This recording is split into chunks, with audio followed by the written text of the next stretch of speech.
HighCast, episode 23, Highland FM.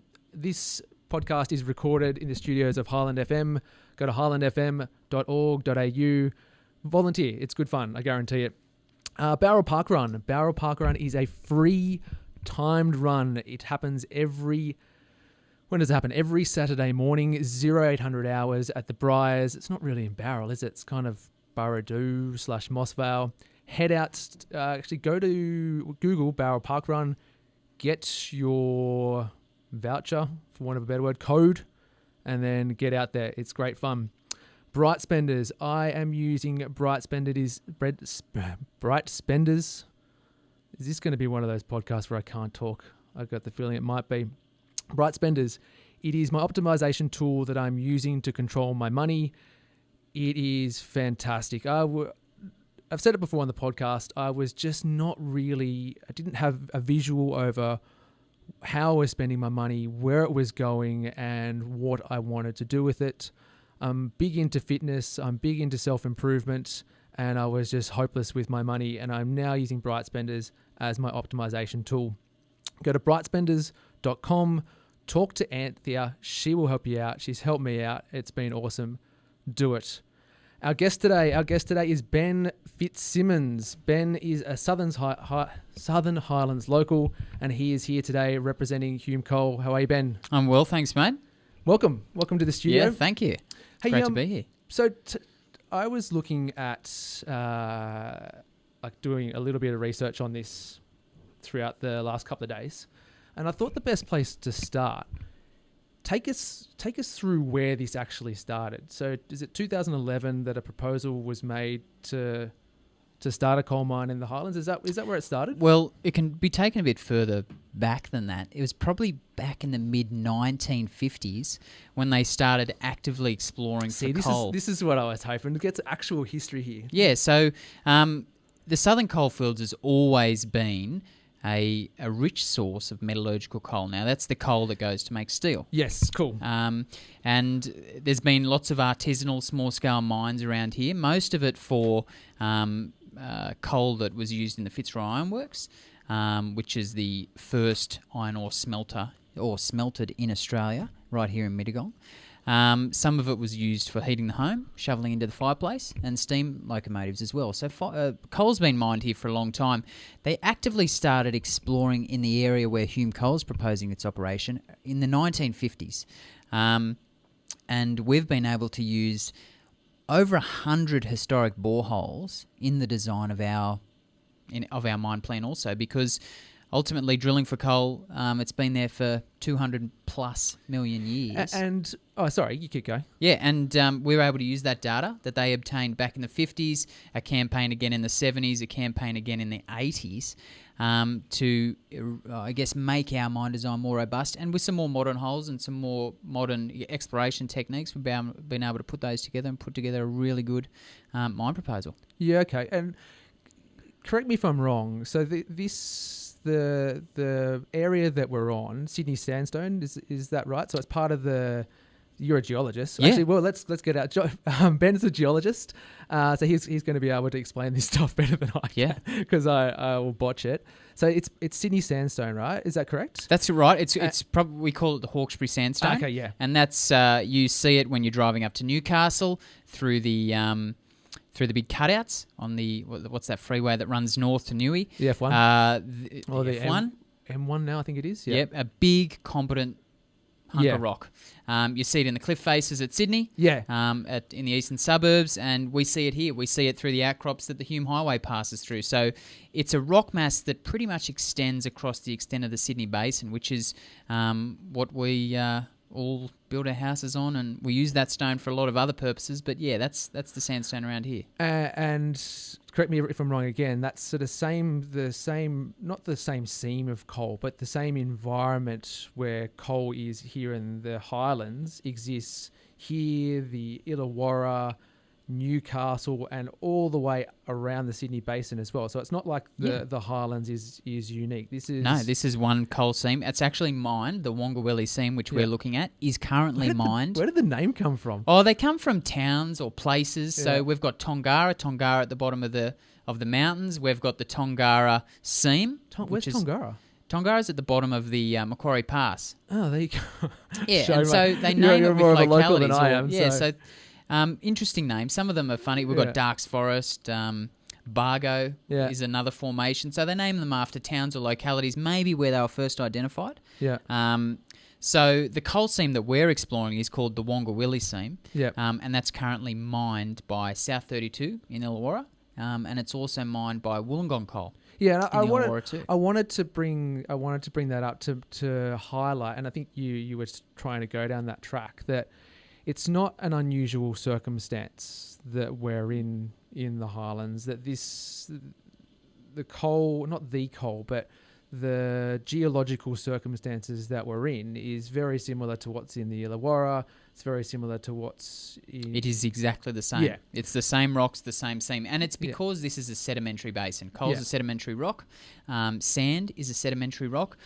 Millions of years ago, these sediments... See, this is really cool. Explain it. Yeah. Well, so the coal was laid down during the Permian age. And we're talking dead dinosaurs, right? Dead dinosaurs. Dinosaurs dead didn't plants. even exist yet. Oh, wow. So how old is it? So this is around 250 million years, which is the Permian age. And that's when it was kind of like a climate today, less living things, less living people and living dinosaurs. But there was rich plant life, meandering streams, and lots of plant life. And then all of a sudden this plant life's begun to die and pile up. And then it was capped by a sedimentary rock. And so that may have been the eroding snowy mountains, which is, let's say, an eroding granite, which has given those quartz grains, which have come off. Which is how you create the sandstone. That's the sandstone, because sandstone is essentially built up of many quartz grains. Yeah. It's very quartz-rich, the sandstone, the Hawkesbury sandstone especially. And so very simply, that came down on top of the coal and has locked it in there forever. In some of the coal seams to the north and east of us, we find volcanic ash. So a lot of people believe that a large volcano off the coast of Australia exploded and covered it. Like New Zealand sort of style? Oh, like much bigger than what we see anywhere today. Wow. This volcano would have been How cool enormous. is that? Yeah, so a very volatile place which capped the coal also and preserved that material in there. And there's three things that coal needs to form. It's time, 250 million years. It's heat. You get heat from getting down lower in the earth. And in movement, or just that it's low? And pressure. Deep and pressure. Okay, cool. So they're the three things, and you get the pressure from the rock overlying. Now, the coal around here, being a steel-making coal, means it's coking coal, and that's a really... it's a good coal. So that's been exposed to a lot of time, a lot of heat, and a lot of pressure. And there's some theories out there that there was over 1 kilometre to 2 kilometres of sediment above what we call ground level today, which would have been required to bring the coking coal to the quality it is today. So just explain that a bit further. So imagine we're standing on ground level right now. Yeah. Imagine sediments piled up 1.5 kilometre in the air. Yeah. And that's the amount of rock that was needed to force the pressure on that coal seam to form that coking coal. So there's been Australia's an amazing country in terms of geology. It's got some of the oldest, if not the oldest, rocks in the world. And that's why we're so mineral rich. We've got huge iron ore deposits in Western Australia. Archaean rocks are found in Western Australia. They're the oldest type of rocks. That's the oldest. This is going to be a geology lesson, if anything else. The oldest rock type there. So it's an amazing... It's Archaean. So as I'm sorry, I keep interrupting you, but I've got so many questions because I really enjoy geology. I think it's quite a fascinating science. Archaean, is that sort of the... Like you've got the same words as archaeology and archaic, I guess. The oldest. Okay. I don't want to I don't want to get it wrong and offend my other colleagues who are also geologists. But yeah, they are named after certain things. An archaic, Archaean. Yeah. It represents the oldest rocks, and we're lucky to have some of those in Australia. And it's we've been exposed to huge amounts of erosion. Yeah. And that's eroded that sediments here in the Southern Highlands or the Sydney Basin. Yeah. A lot of it forming our beautiful white sandy beaches. And it's worked us. We're now able to access the coal seam. So just to put it in perspective, we're relatively shallow here. We're at about 100 metres to 180 metres. So just explain that a bit further. The coal seam, is about 100 to 180 metres. whereas the same seam to the east of us at some of the other mines, maybe at 300 to 400 metres. Yeah, okay. And we'll touch on this probably further down the track, but does that mean that it's closer to water or like less close to water? So the deeper, if you have to drill 300 metres deeper, does that mean it's further away from a water table as opposed to... Oh, so pretty complex, that one. Yeah. Water exists throughout all strata. Yep. It just And varies. you're going to have to explain strata as well. Yeah, strata is just the length layperson. of rock, Okay. or just the build-up of different rock types and lithologies on top of each other. Okay, Sandstone. what's orthology? Rock type. You got it. So some of the lithologies we get around here, we've got sandstone, we've got shale, we've got basalts, our igneous rocks, we've got coal, so claystone. So these different lithologies have different water-bearing properties. Yeah. Okay. And you said that coal is a lithology, so you classify it in the same, like as a layer, like you do everything else. Everything else, yeah. We okay. what we do is we drill our boreholes, and we pick out layers, and then we give them a name. And so we say, well, we saw that layer called the Dave layer in one borehole, and we've got the Dave layer in the other borehole. That other Dave layer. Yeah, and we join them up. So we join them up and say that's what they're doing. Yeah, Dave layers are friends. Yeah, so then we've drilled 150 or so boreholes in the lease area, and we join all of those up and use them to paint our underground picture, which is how we then build on our mine. So the first step is to understand the resource. Yep. And that's why the geologists are usually the first ones in the planning process and exist throughout the whole way throughout the design and mining of it, because you always improve your understanding when you get more data, and the geologists are good at using that data to improve mine design and mine plans. So we have a really good understanding, number one, because we've done a lot of exploration, but number two, because of the strong history in coal mining around here also. With Berrima is another mine that mined in the Wongarelli. Yeah, and the reason I wanted to start off with the history of it, and I think you've touched on it, is geology is a science. Yes. And so you have gone through a really thorough process of like you said, using data to understand what the current situation is. Everything presented in what's the EIS, the Environmental Impact Statement, was based on data. There was a geology and mining section that was based on exploration data. The air quality impact statement was based on weather data, climatic conditions over 100 years of climatic sequences, the actual wind speeds and how that could impact on our mine design right here in the Southern Highlands. So every stage through the planning process uses real data that we obtain from our monitoring. And networks. I think that's really important, because there is, like, I was thinking when you were talking before about, what did you call it, lithology. Lithology. Like, people have kind of humanized coal.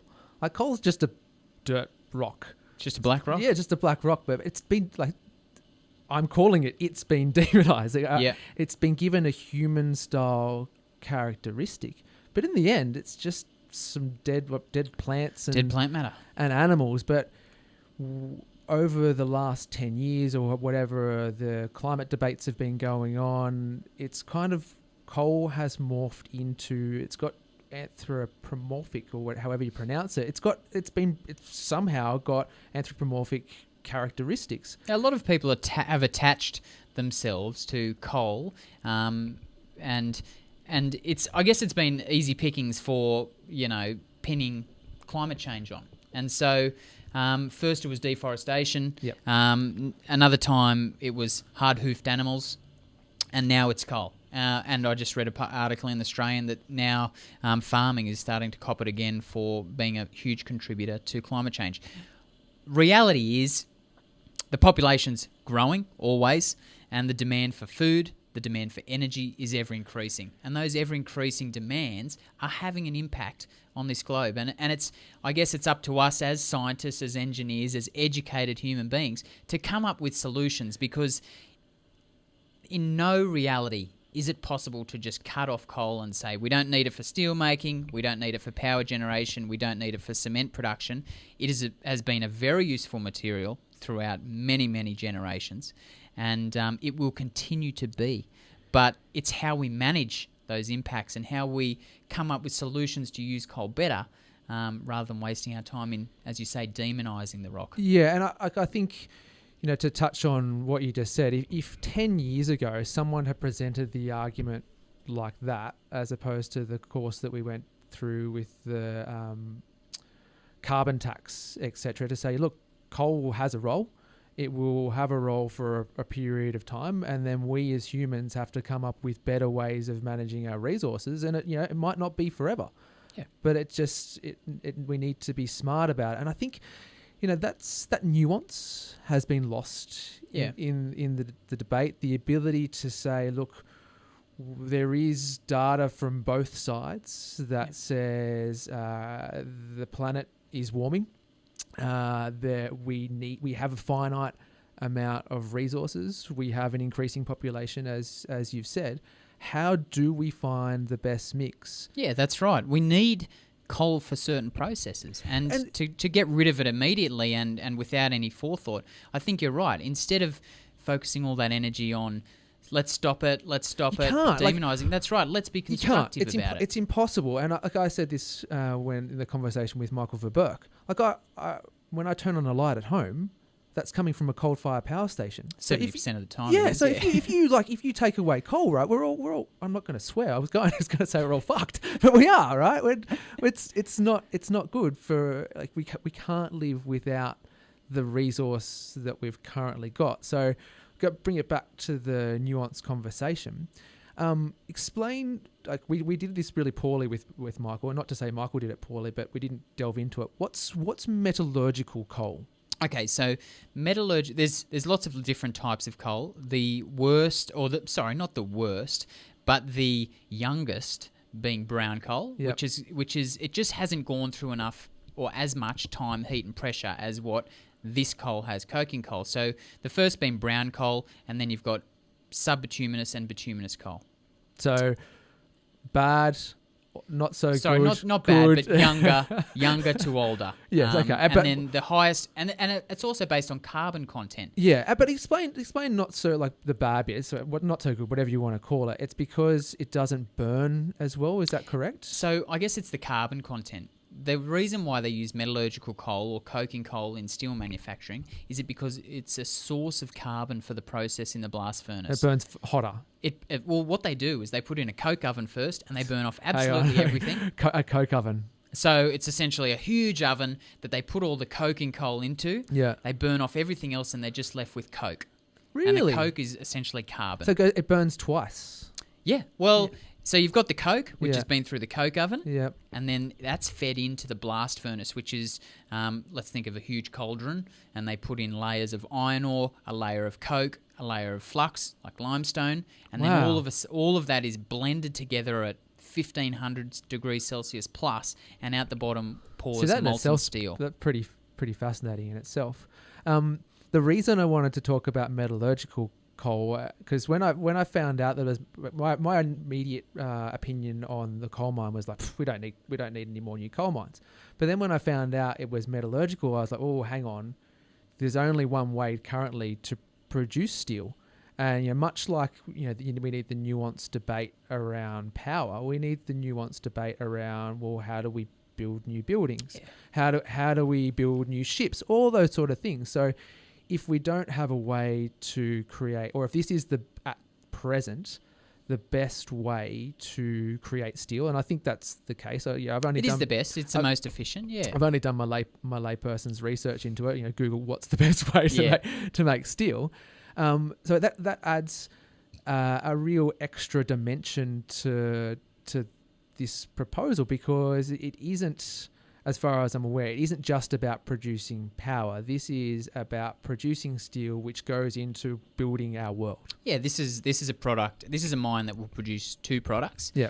One product being the metallurgical steelmaking coal, which I would like to add is available for domestic users and international users. I heard there's been a lot of people saying, well, it's owned by a Korean company, it's going straight offshore. Yeah, that xenophobic to Koreans. thing is, it would be really, and I said it to Michael as well, like if you wanted to play the card, it would be people have played it would be a really strong card. And I'm not endorsing it, but there's lots of political things, power things that we have at our disposal. That's a big one. You could I just think go I sent bang. you the email. 185 million Hume Coal spent to date on getting this project to the stage it is right now. Break that down for me. So that is the cost of the environmental studies, Yep. employing experts to undertake groundwater studies, air quality studies, installing 2 weather stations. We've got 24-hour real-time monitoring of air quality. We've got the most extensive groundwater monitoring network in this region than any other organisation or government agency.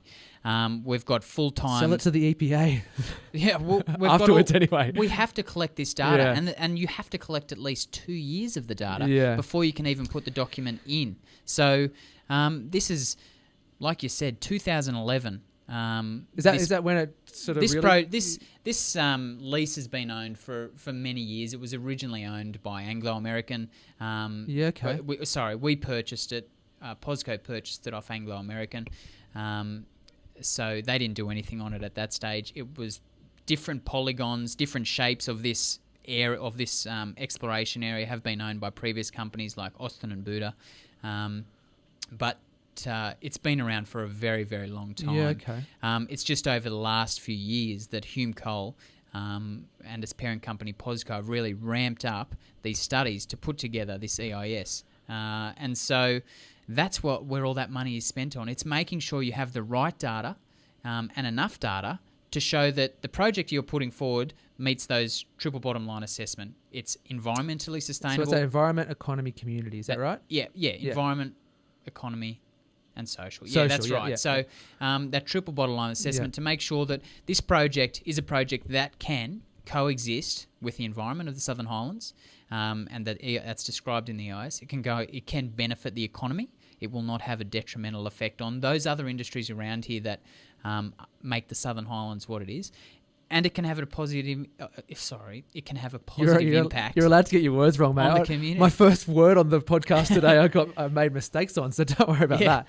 So that's those years of research, those expert studies, those expert reviews. It didn't just stop at having an expert undertake the assessment. That was then passed on to another expert to critique that expert's work. And so it's use of many people with expertise in their field to put together a robust and, I guess, beneficial proposal. And that's what the EIS was. And a lot of people have criticised, saying it was a huge document. Oh, it's That's a function of I know, but the it's government requirements these days. I don't want to come across as condescending, but I read it. Well, I didn't read the entire document. I read the cover page or the cover document. The cover page? Not the cover page, but the cover document that was on the... Because it's, as I understand, it's huge, it's mate. Huge. 7,000 pages. But even the cover document was a big. Oh, absolutely. It's an investment of an hour. It is a big document just to get into the meat of it. Yeah. So for a layperson like myself or anyone else around the Highlands, it's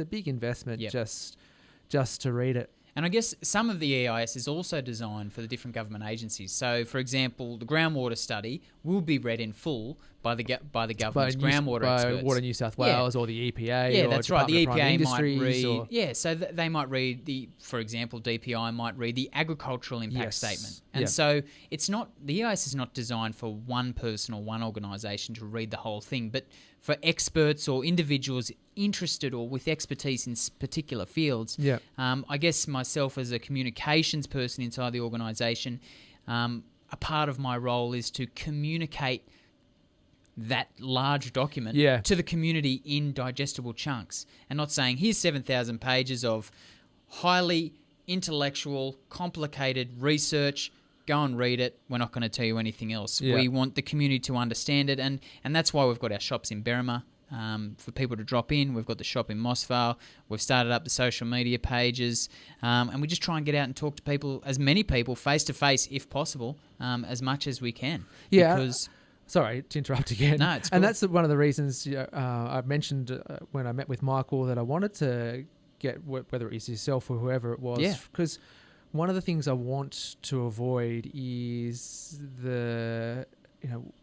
what has arisen is a lot of community divide. Yeah, that's right. Around this, and whatever way this plays out, the least thing you want is for a divided community. Yeah. So it was really important to get you here. And, hey, Ben is a real person who has a real life and does real things. He's not a demon that wears a suit. I just took their horns out. Yeah, but that's that's what people.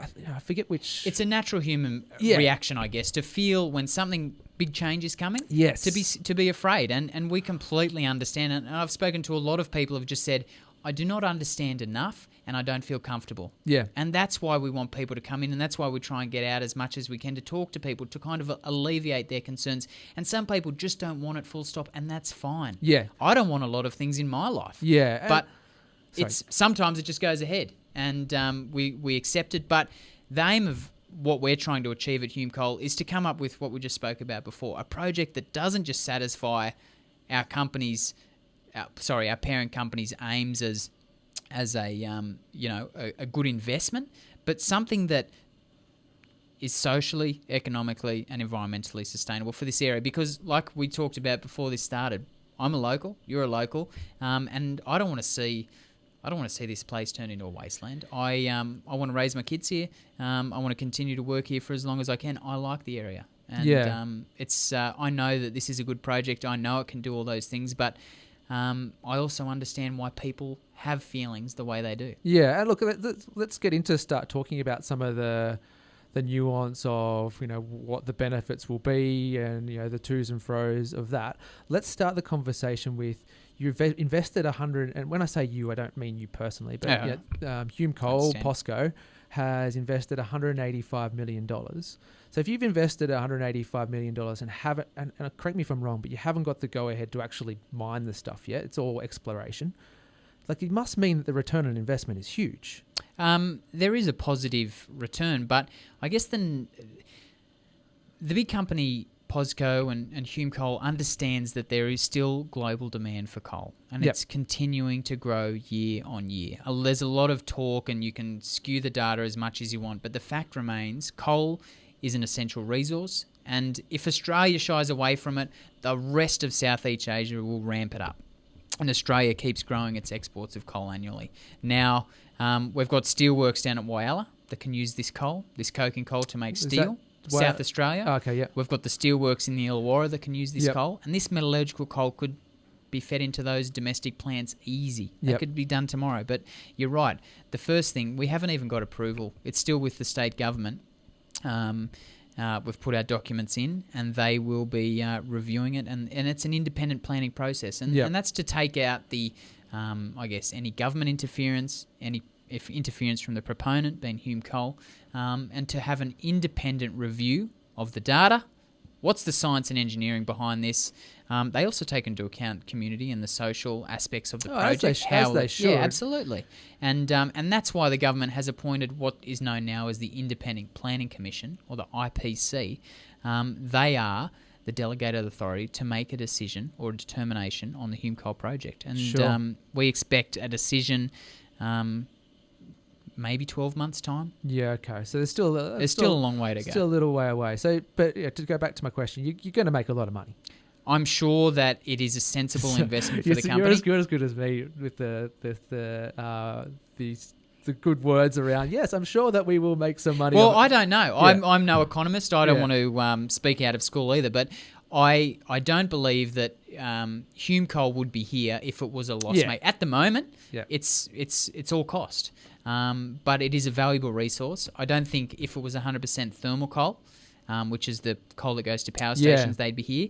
But it is high-quality metallurgical coal for steelmaking, which commands a higher price on both the domestic and international markets. So, and I don't know if Australia has the best coal in the world, and the world wants the best coal, and Australia's got it. So there is always going to be a market. You've got the best coal. Oh, we've got the best coal. We've got the best iron ore. We've got the most gold. We've got it all in Australia. Yeah, okay. And we've got the safest industry in the world. A lot of people look to Australia as the benchmark for mining safety. So, in terms of human safety, absolutely, or management of the environment, in terms of safety. It all, in terms of environmental regulation, in terms of humans' health and safety, Australia is a global leader. Because that's a lot of the debate around the proposed mine is whether it will be environmentally safe. So take us through. So you've got a seam of coal. Mm-hmm. It's underneath or between layers of rock. Yep. Sandstone on the top.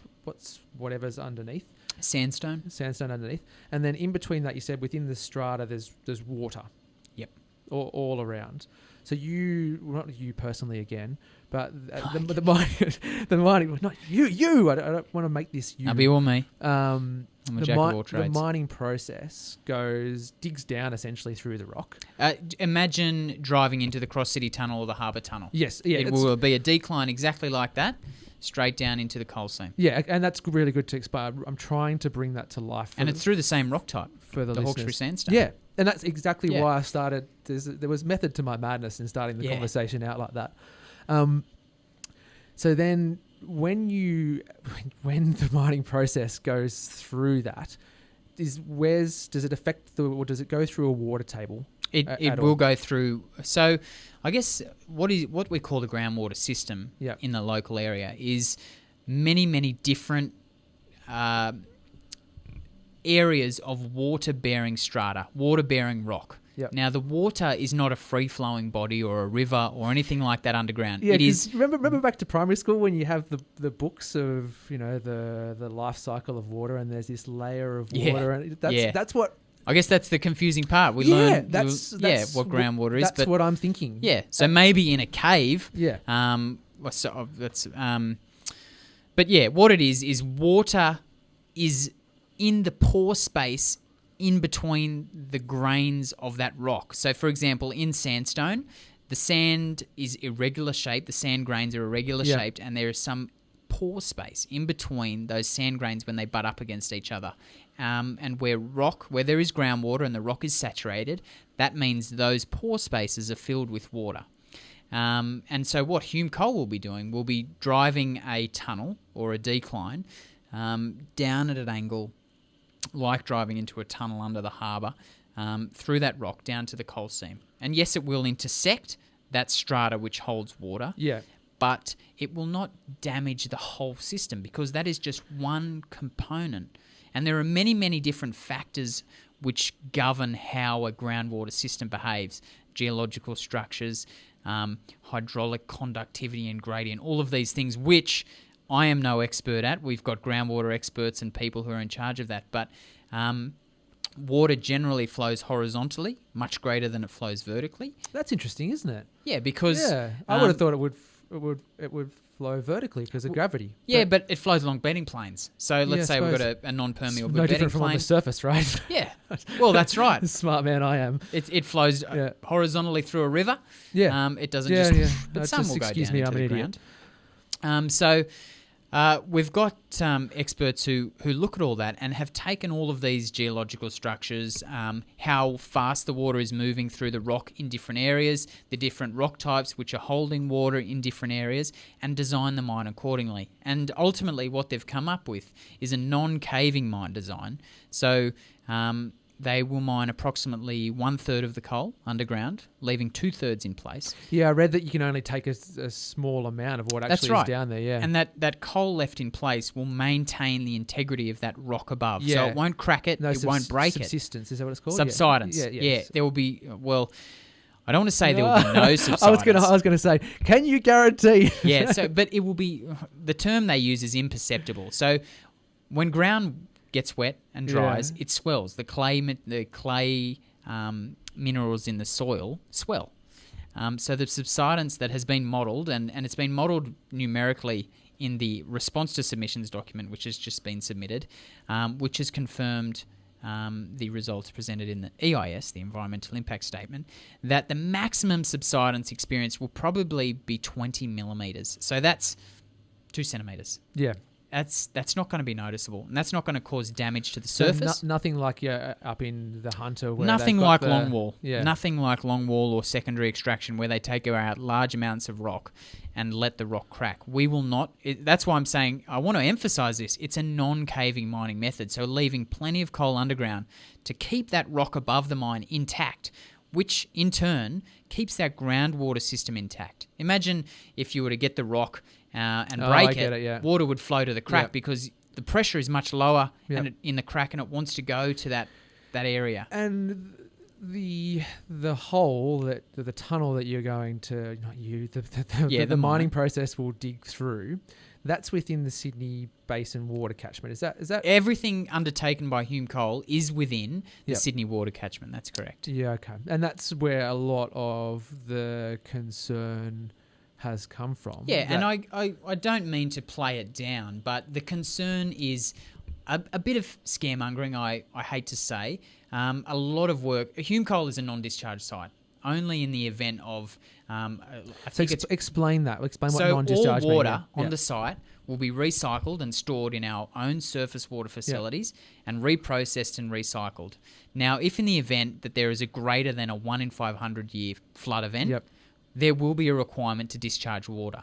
But there is enough storage capacity on site that if that water does not meet the specific criteria to be discharged, it will not be discharged. Sorry, keep going. So what I'm saying is there will be a very little, if any, impact on the Sydney water catchment. The only impact that I can see is that the capacity of the Sydney water catchment is reduced because we're increasing our storage on site, and we will be using that. And that is very, very slightly reducing the amount of water which is flowing downstream. And so you dig a hole, and that how do I articulate this? So you dig a hole through the porous rock that water flows, and you put things in it. You put things into the ground. You take things out. So part of the extraction process is not just digging holes. You have to use chemicals and a whole range of things. Is that pretty correct? Pretty much the majority of the excavation activities underground will be aided by water. Yep. And that's simply to keep the dust down. Coal is a very friable rock. Yep. It breaks up easily when the machine with the picks on it drives it. The more you break it up, the finer the particles get. And that's where the black lung comes from and all that sort of stuff? Well, the dust if you don't control the dust, you can have those issues, and you don't put health and safety protocols in place.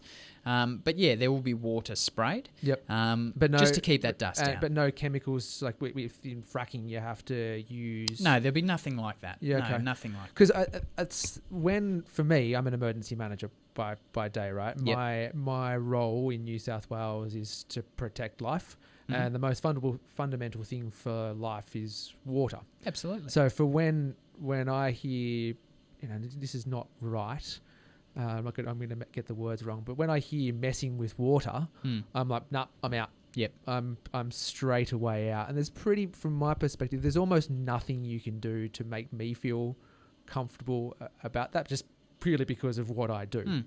But for the less risk, or the more risk averse than me, like what are you trying to say, that there's the risk is very minimal to the impacts on water? Extremely minimal. The company has put in huge measures to preserve the impact of the project on the environment, and one of those being the water, because we're located in the Sydney water catchment. Now, just to separate into two, the groundwater, the majority of that will stay in the ground. Not much will be extracted from the ground, but every bit of water which is used by the mine and which flows into the voids created by the mined out coal will be licensed. So just like any farmer or any other user around here who extracts water from the ground and sprays it on their paddocks needs a license. Needs a license from New South Wales Office of Water. They pay a fee on it each year to extract that water. So we will license every bit of water that we pull out of the ground, and also every bit of water that stays in the ground but flows into those voids that we've created. With regard to... And we've had to... new licenses have not been created for that. We've had to purchase those licenses off the market. Sure. Much like property is. Did you bribe everyone like everyone else? Hey? But I was making it poorly. A poor taste joke.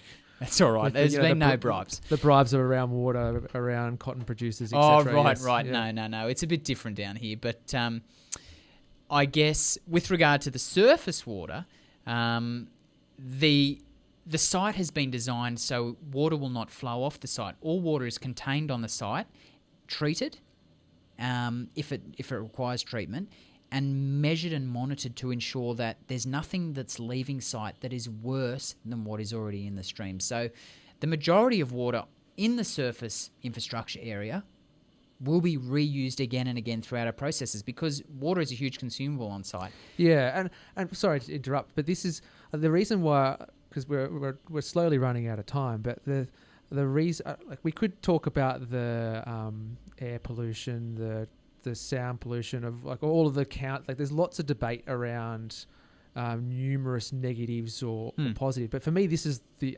actual. This is the real one. A lot, and we've known it from the start. We've known that groundwater and water in general is the most important issue to the majority of people, and that's what they're saying: water, not coal. Like, that's when I've asked Mike, I'm like, which is this it? Like, is this the real? This is the real issue, right? Yeah. Water versus a hole in the ground. I guess kind of a thing. lot of the confusion comes from what's happened in the past, what's happened at other mines, and they're trying to compare it to this brand new mine, which is learned. One thing that mining industry is good at is learning from past experiences. Yeah, and I think this is the issue. Like, apart from water versus coal, like that's the point at which the argument. But for me, the underlying bit, this is actually about trust. And so Hume Coal, backed by POSCO, is coming in and saying, trust us. We've got the environmental impact statement. We've got the experts that have said that, this is going to be of minimal risk as possible. But it's actually about trust. And, I don't know if it's possible for you to build trust. And I know that's probably putting you in it's only through doing it that you learn to trust someone, by seeing that they're actually true to their word. Actions speak louder than words. Yeah. I guess what I can say is that the interest in water is shared. We will need water throughout operations. If we were to damage the local groundwater system, it would, number one, inundate the mine, which would mean the operations would cease to exist because it becomes flooded. Worthless. Yes. Yep. We would not be able to use the groundwater for our operations. Let's say it didn't inundate the mine, it was damaged some other way, which didn't flood the mine. We wouldn't be able to use it for the operations. They wouldn't be able to continue. And the other one is, we are a huge landowner. And on the surface, being an underground mine means throughout the life of the mine and after mining, agricultural activities can continue to run on the surface. So those agricultural activities use a lot of water also. So we need that water for that too. So it is a shared interest in water, which has required us and enabled us to really take a deep dive into all of the water issues that may exist around the development of a new mine, and design a mine which can coexist with everyone who is currently using water and relying on water for any of their needs. Yeah. It's a new mine. It's a different mine design. It's not longwall, and it's not board and pillar. It's a non-caving, essentially first workings mine design only. So what does first workings mean? First workings means just driving roadways. Okay. Yeah. So usually it's called first workings, where you drive the roadways, and then secondary extraction is when you take out the large blocks. We're not doing secondary extraction. We can't do it because we need to preserve the local water system. And by doing that, to do that, we must leave sufficient coal in place underground to keep that rock above the mine intact. Yeah. And you're right. These are all words at the moment, but there is a lot of scientific and engineering design which backs these claims in the EIS in response to submissions. And I guess it'll be up to the government's independent planning panel to say, is what this company's saying they can do the truth? And from my 6 years with the company, I know they've done a good job at designing this. We've done a good job. I know we've done a good job. But ultimately, these are only words at the moment. And you're right in saying only when you follow through with your commitments can people begin to trust you. And unfortunately, the industry has had some blights. And sometimes it's a really difficult... Yeah, it's tough. But... It's a really hard sell, and because I had a gentleman on talking about koala conservation, and I've got this utopian view that we can have holes in the ground and we can have pristine water, all at the same time. But I'm a what do they call me, the optimistic pessimist. so what actually will happen is probably not anything near the reality that I'm envisaging. So what are you trying to do to build up that trust?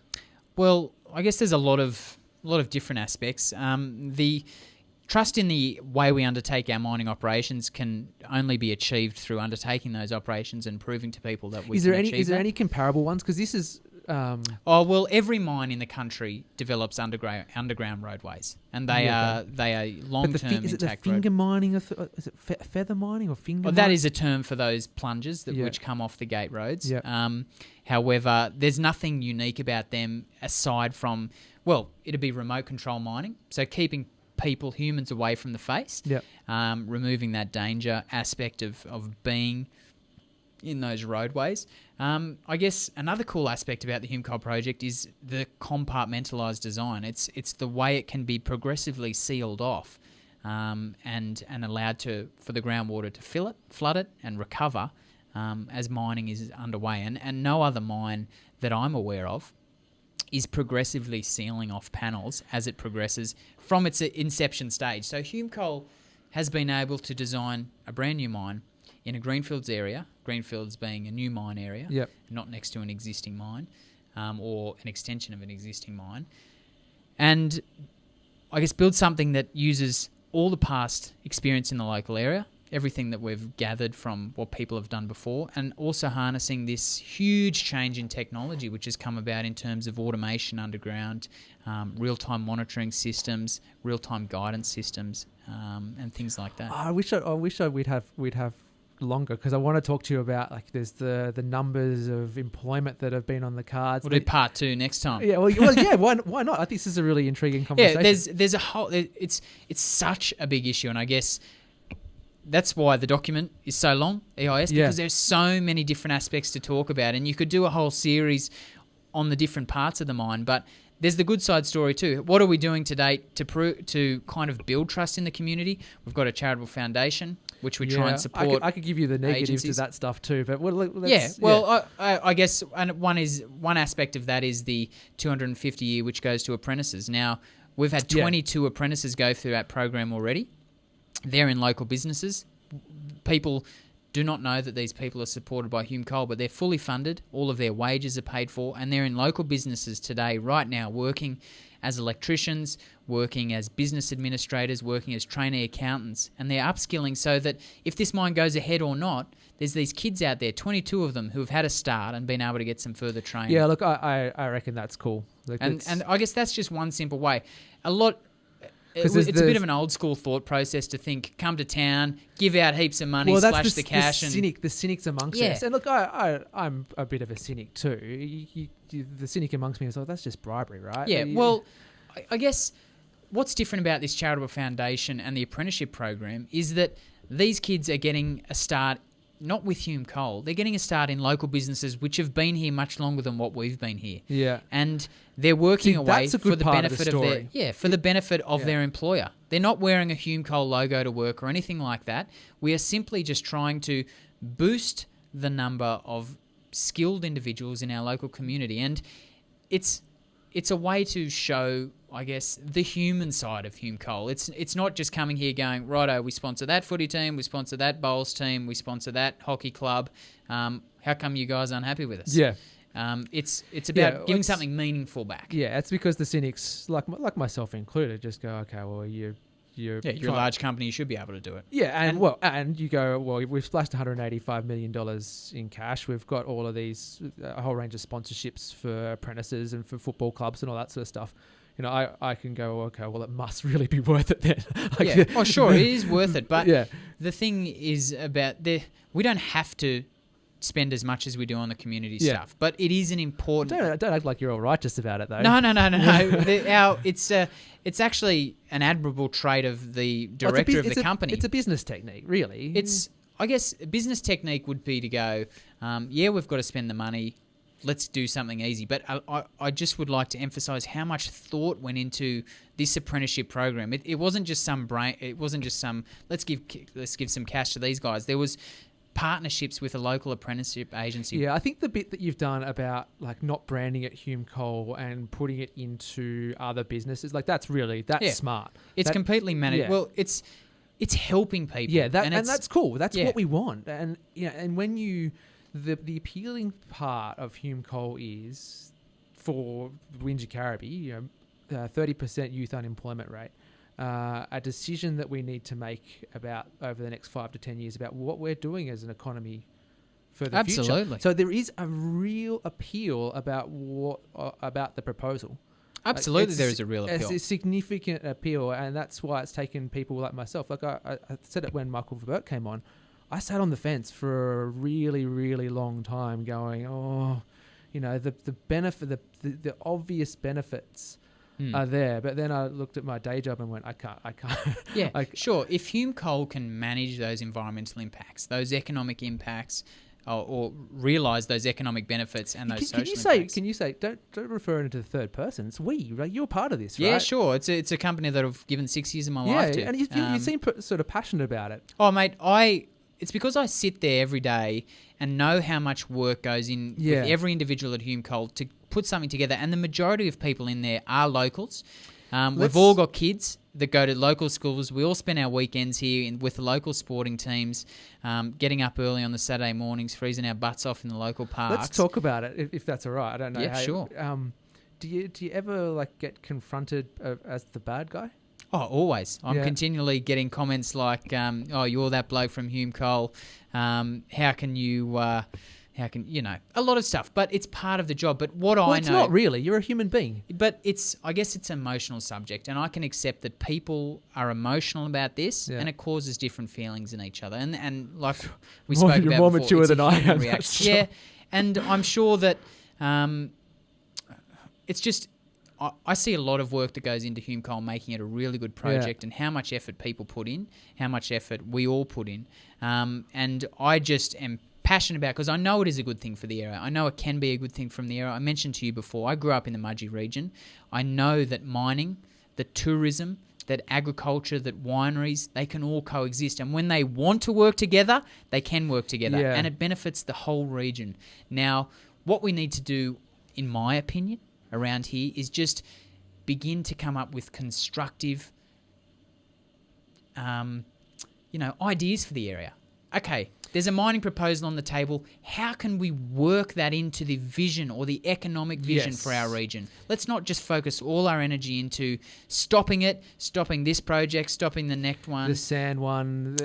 All of them. Let's come up with ideas how we can make them benefit our tourism industry, our hospitality industry. How can we make these big companies that do have large funds be more integral members of our community and have flow-on benefits much greater than what's just written in EIS documents? Yeah, and that's probably the actually for me one of the really interesting stories that this, I mentioned it before. The economic story is actually a really intriguing one, and how we could use this in a different way, or not a different way, if we could turn it into a zero, say hypothetically it was zero risk.